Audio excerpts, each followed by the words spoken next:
Hello, hello. Welcome to this week's Encouraging Words for School Counselors. I'm Matt Fleck with Inspire Success. A quick thanks to all of you who have subscribed to the podcast, who continue to listen each week or off and on, and also to all of you who have shared your stories with us. We truly appreciate all of you. This week, we traveled to Georgia, Hampton, Georgia specifically, to hear from Fabion Vicks, who is a middle school counselor at Dutchtown Middle School. He remembers an interaction with a student he knew well. She was a high flyer, doing well in school, popular, but she had a secret. One day she came to me and said, I don't want to be in my house anymore. And I asked her why, because I'm tired of my mom abusing me and beating me. So I told her, I don't want you to tell her. I don't want you to tell my mom, for one thing, anything you tell to me, I forgot to report it. Because, I got to make sure you're safe. And whoever else in the household that's a minor got to be safe. So I reported to our social worker, and the social worker worked with for defects and was able to have the student removed.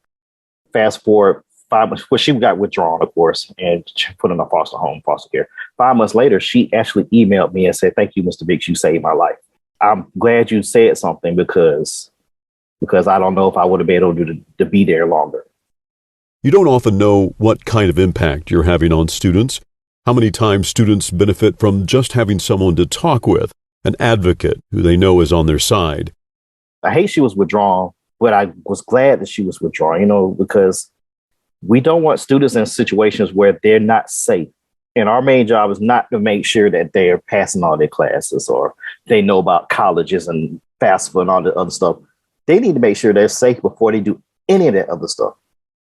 Student safety, especially during this pandemic, has been the subject of heated debates by individuals on both sides.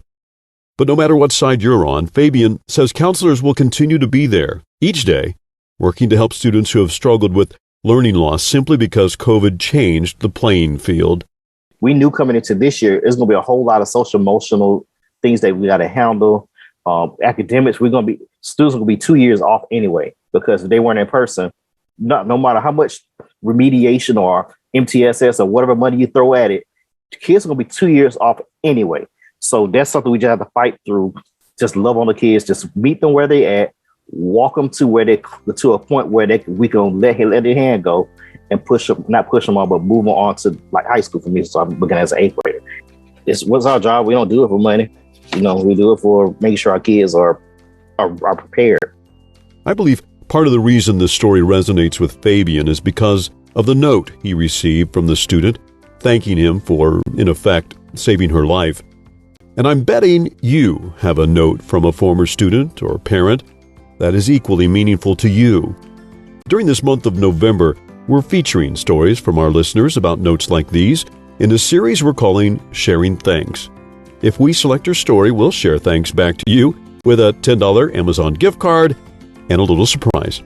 So drop us a short email about the note that is most meaningful to you, tell us why, and send it to matt@inspiresuccess.org, or go directly to our online sound booth and share your story there at inspiresuccess.org/soundbooth. Speaking of thanks for listening, and have a great week.